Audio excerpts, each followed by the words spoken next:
Ils ont raison. Ils ont raison d'être plus préoccupés par leur quotidien, par ce qu'ils mangent tous les jours, par l'avenir de les enfants, par le fonctionnement du pays, que par les débats politiques. Ils ont parfaitement Surtout ces raison. débats institutionnels. Oui. De l'heure. Ces débats institutionnels, ça dépend comment on les prend. Ils ne sont pas forcément les réformes qui sont en cours, mais ils ont raison d'être préoccupés. La situation économique n'est pas forcément très très facile, à mon avis. Et quel bilan tirez-vous du gouvernement sur le plan de l'emploi des jeunes, par exemple, et sur le plan du coût de la vie également? Quel bilan sur le plan social?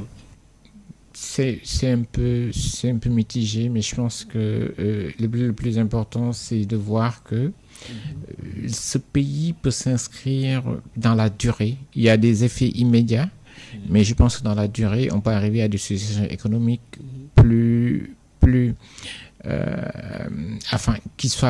des situations qui soient plus prometteuses. Si on arrive à régler ce que je viens de dire aujourd'hui, les problèmes des accords avec les FMI. Mais tant qu'on n'aura pas trouvé un accord avec le Fonds monétaire, ça va être assez difficile. Le gouvernement actuel, le parti actuel dont je fais partie, a été élu sur la base de réformes profondes.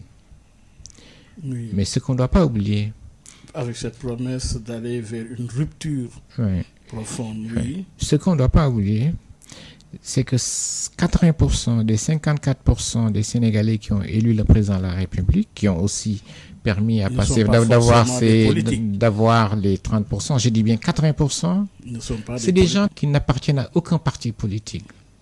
Et je pense ça, tout le monde doit le comprendre. Et c'est pour ça que je dis, le risque, il est là. Ces Sénégalais, vous ne les verrez jamais dans des meetings politiques. Ces Sénégalais, vous ne les verrez jamais dans des télés. Mais ce qu'ils savent faire, c'est voter.